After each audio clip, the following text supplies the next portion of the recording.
श्री गिरिराज धरण की जय, श्री वल्लभाधीश की जय। 16वें अध्याय का 7वां श्लोक प्रारंभ करना है आज। चलिए प्रारंभ करते हैं। इसका संबंध पढ़ लेते हैं कि भगवान हम इसमें क्या बताने वाले हैं।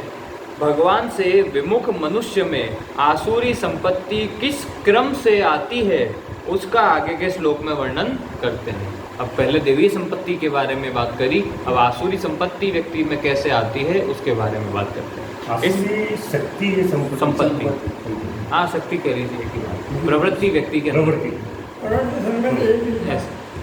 अब इसमें श्लोक प्रारंभ करने से पहले महाराज जी कुछ बताना चाह रहे हैं, पढ़ लेते हैं कि आरंभ में ही अच्छी शिक्षा न मिलने से वे आसुर प्राणी क्या करना चाहिए और क्या नहीं करना चाहिए, शरीर की शुद्धि क्या होती है और अशुद्धि क्या होती है, खान पान क्या शुद्ध होता है और क्या अशुद्ध होता है, बड़ों और छोटों के साथ कैसा व्यवहार करना चाहिए और कैसा नहीं करना चाहिए, वाणी आदि का सत्य क्या होता है और असत्य क्या होता है, इन सब बातों को नहीं जानते।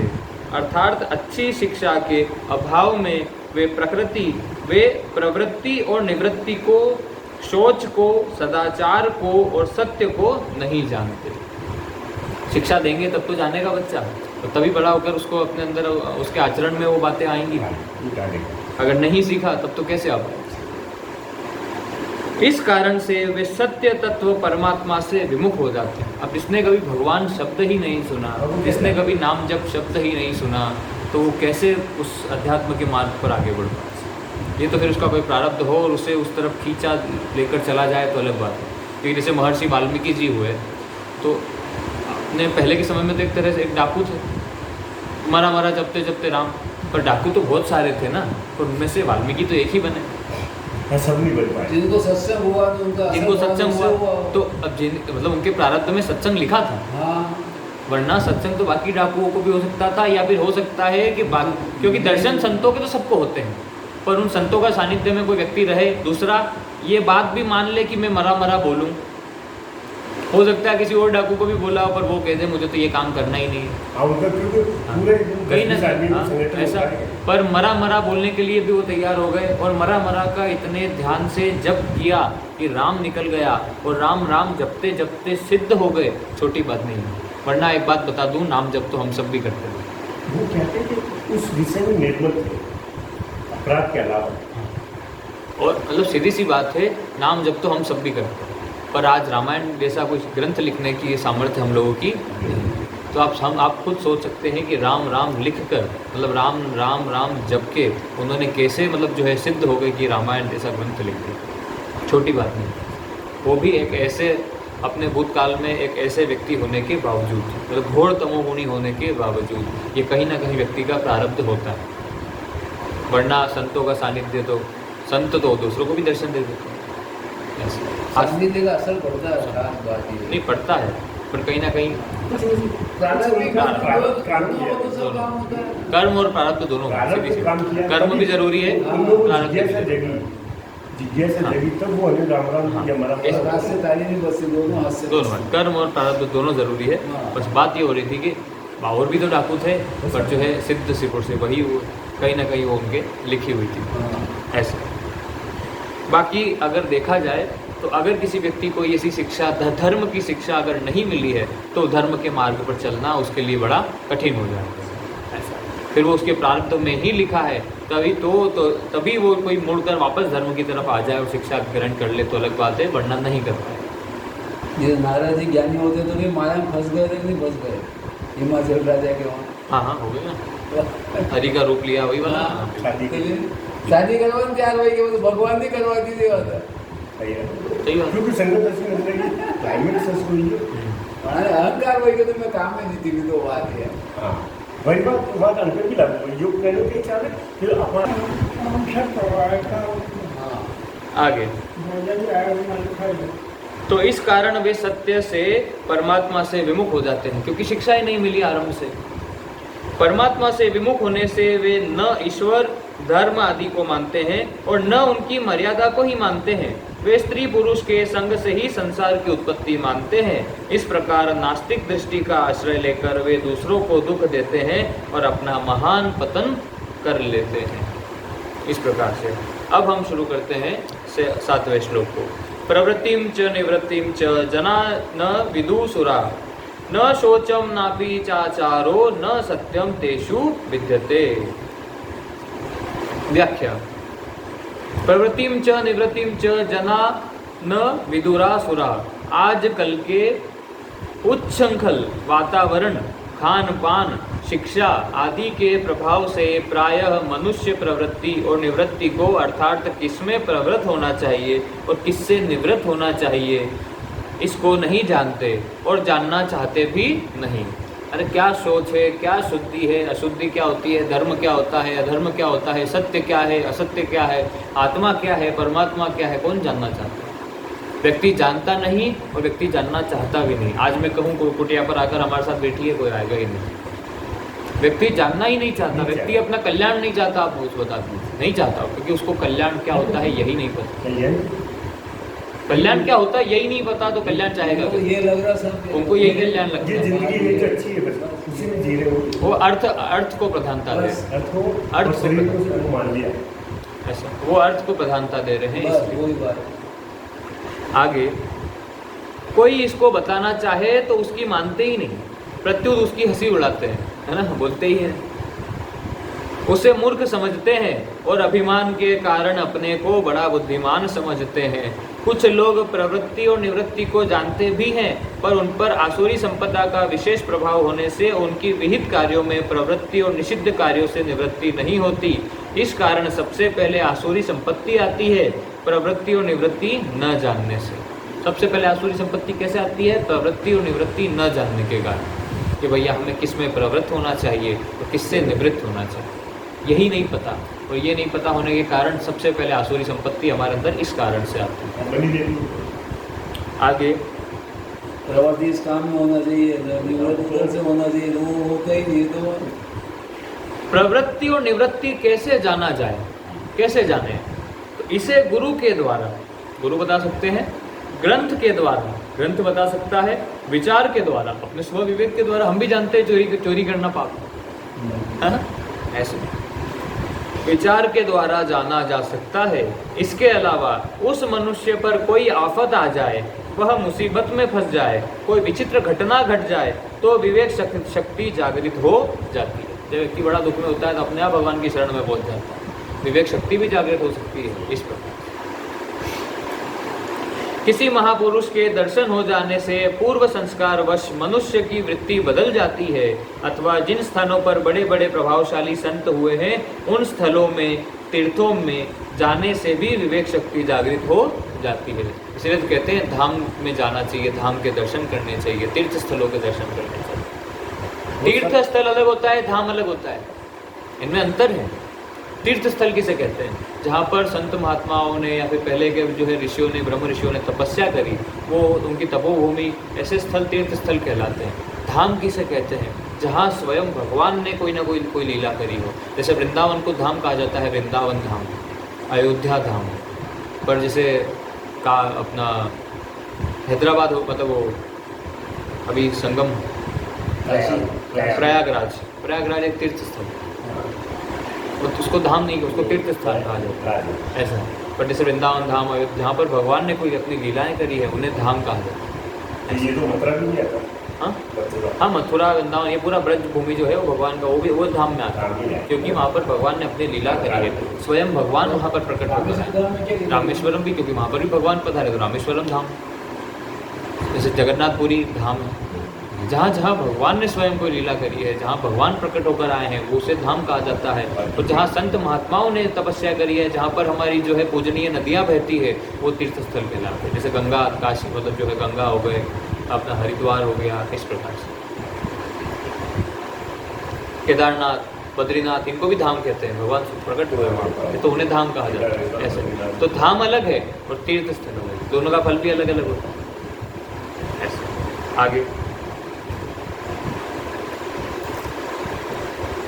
विवेक शक्ति प्राणी मात्र में रहती है, परंतु पशु पक्षी आदि योनियों में इसको विकसित करने का अवसर, स्थान और योग्यता नहीं है। पशु पक्षियों के पास में विवेक नहीं है और ना ही वो उसको जागृत कर सकते। विवेक उनके अंदर कोई पूर्व प्रारब्धवश कोई इसका जन्म ही ऐसा हुआ है वो अलग बात है। बाकी इसके अलावा कोई भी साधारण पशु पक्षी है उनके अंदर कभी भी विवेक जागृत हो ही नहीं सकता, कितने ही कोशिश करने के बाद भी, क्योंकि नहीं हो सकता। ये सिर्फ अधिकार मनुष्य को दिया गया है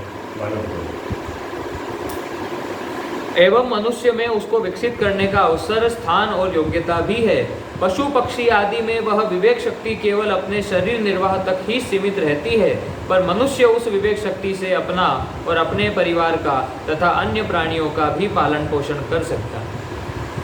मनुष्य अपनी विवेक शक्ति के द्वारा और दुर्गुण दुराचारों का त्याग करके सद्गुण सदाचार को भी ला सकता है।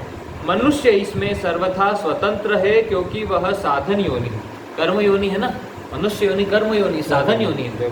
मनुष्य साधना कर सकता है, पशु पक्षी साधना नहीं कर सकते, वो तो भोग योनि है।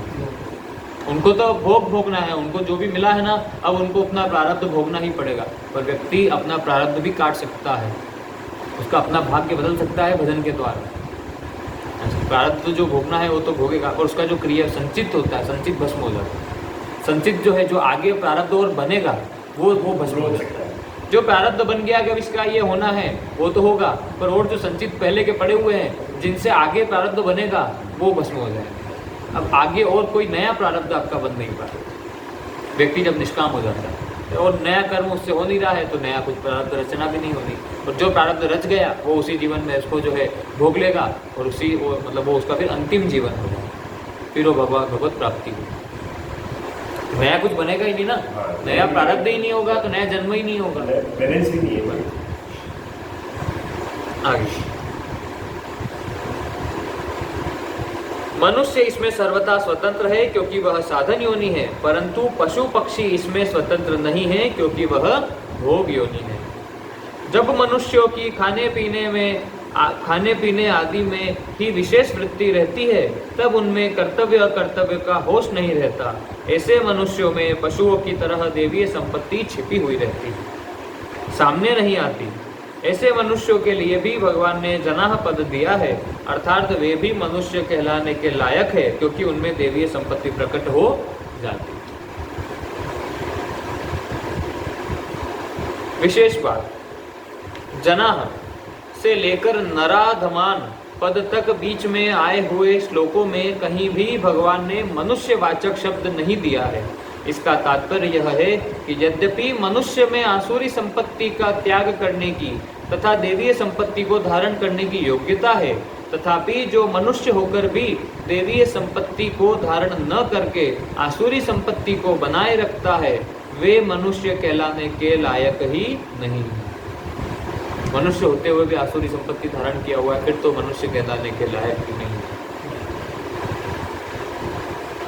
वे पशुओं से और नारकीय प्राणियों से भी गए बीते हैं, क्योंकि पशु और नारकीय प्राणी तो पापों का फल भोगकर पवित्रता की तरफ जा रहे हैं, और ये आसुर स्वभाव वाले मनुष्य जिस पुण्य से मनुष्य शरीर मिला है उसको नष्ट करके और यहाँ नए नए पाप बटोर कर पशु पक्षी आदि योनियों तथा नरकों की तरफ जा रहे हैं।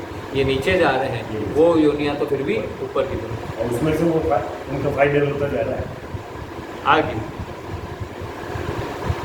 अतः उनकी दुर्गति का वर्णन इसी अध्याय के 16वें और 19वें श्लोकों में किया गया है।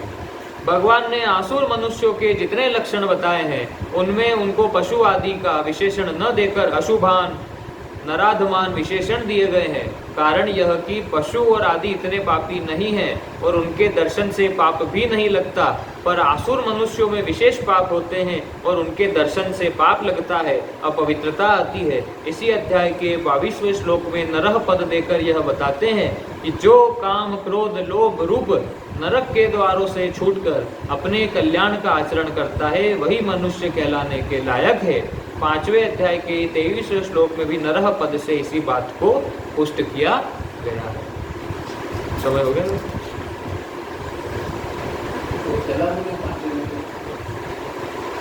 न शोचम नापि चाचारो न सत्यम तेषु विद्यते।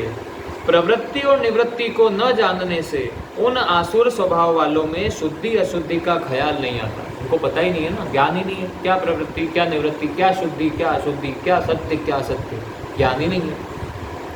उनको सांसारिक बर्ताव का, व्यवहार का भी ख्याल नहीं होता, अर्थात माता पिता आदि बड़े बूढ़ों के साथ तथा अन्य मनुष्यों के साथ कैसा बर्ताव करना चाहिए और कैसा नहीं करना चाहिए, इस बात को वे जानते ही नहीं। उनमें सत्य नहीं होता, अर्थात वे असत्य बोलते हैं और आचरण भी असत्य ही करते हैं। इन सब का तात्पर्य यह है कि वे पुरुष असुर है। खाना पीना, आराम से रहना तथा मैं जीता रहूं, संसार का सुख भोगता रहूं और संग्रह करता रहूं आदि उद्देश्य होने से उनकी शोचाचार और सदाचार की तरफ दृष्टि ही नहीं जाती। भगवान ने दूसरे अध्याय के 44वें श्लोक में बताया है कि वैदिक प्रक्रिया के अनुसार सांसारिक भोग और संग्रह में लगे हुए पुरुषों में भी परमात्मा की प्राप्ति का एक निश्चय नहीं होता। भाव यह है कि आसुरी संपदा का अंश रहने के कारण जब ऐसे शास्त्र विधि से यज्ञ आदि कर्मों में लगे हुए पुरुष भी परमात्मा का एक निश्चय नहीं कर पाते, तब जिन पुरुषों में आसुरी संपदा विशेष बढ़ी हुई है, अर्थात जो अन्यायपूर्वक भोग और संग्रह में लगे हुए हैं, उनकी बुद्धि में परमात्मा का एक निश्चय होना कितना कठिन है। रामचरितमानस में आता है, पापवंत कर सहज स्वभाव भजनु मोरते ही भाव न खाओ। मरने के बाद जो जन्म होता है, वह चाहे मृत्यु लोक में हो, चाहे किसी अन्य लोक में हो, चाहे मनुष्य पशु पक्षी आदि किसी योनि विशेष में हो, वह सब परलोक ही है। परिशिष्ट भाव, जो जो आसुरी संपत्ति आती है त्यों त्यों विवेक लुप्त होता जाता है। अब व्यक्ति अगर तमोगुणी होता जाएगा तो उसका विवेक ज्ञान तो नष्ट होता जाएगा। तमोगुणी व्यक्ति में कोई ज्ञान नहीं होता, विवेक नहीं होता। नॉलेज हो सकती है संसार की, वो डॉक्टर इंजीनियर हो सकता है, वो है ना, डॉक्टर होते हुए भी आतंकवादी हो सकता है। ओसामा बिन लादेन इंजीनियर था, तो नॉलेज तो काफ़ी था। अमेरिका में ट्विन टावर पर जाकर एयरप्लेन से ब्लास्ट करना जो आज हमारे बस की बात नहीं। इतना दिमाग होना चाहिए। तो नॉलेज तो थी, ज्ञान विवेक नहीं था। विजडम, ज्ञान विवेक नहीं, ज्ञान तो था, विवेक ज्ञान तो रावण के पास भी ज़्यादा था, है ना, ऐसा, पर जो है विवेक नहीं। आगे, भोगों के परायण होने से आसुर मनुष्य क्या करना चाहिए और क्या नहीं करना चाहिए, इसको नहीं जान सकते। ये भी नहीं, तमोगुणी व्यक्ति को कुछ समझ में नहीं आता। उनकी निष्ठा तो लौकिक भी नहीं होती, अलौकिक तो दूर रही, उनकी निष्ठा नरकों में ले जाने वाली होती है। आसुर मनुष्य पिंड प्राण पोषण परायण होते हैं, इसलिए वे केवल अपना सुख आराम, अपना स्वार्थ देखते हैं। जिससे अपने को सुख मिलता दिखे उसी में उनकी प्रवृत्ति होती है, और जिससे दुख मिलता दिखे, स्वार्थ सिद्ध होता न दिखे, उसी से उनकी निवृत्ति होती है। वास्तव में प्रवृत्ति और निवृत्ति में शास्त्र ही प्रमाण है, परंतु अपने शरीर और प्राणों में मोह रहने के कारण आसुर मनुष्यों की प्रवृत्ति और निवृत्ति शास्त्र को लेकर नहीं होती। आसुर स्वभाव के कारण वे शास्त्र की बात सुनते ही नहीं, और अगर सुन भी ले तो उसको समझ सकते ही नहीं। यतंतो अपकृतात्मानो नैनम पश्यन्त चेतसः। इसी के साथ 7वां श्लोक समाप्त होता है। 8वां श्लोक, ओम शांति शांति शांति। श्री गिरिराज धरण की जय, श्री गोवर्धन नाथ की जय, श्री वल्लभाधीश की जय, परम दयाल श्री गुसाई जी की जय, श्री विठल नाथ जी की जय, श्याम सुंदर श्री यमुने महारानी की जय। जय जय श्री राधे, पूछली के लोटा की हु प्यारे।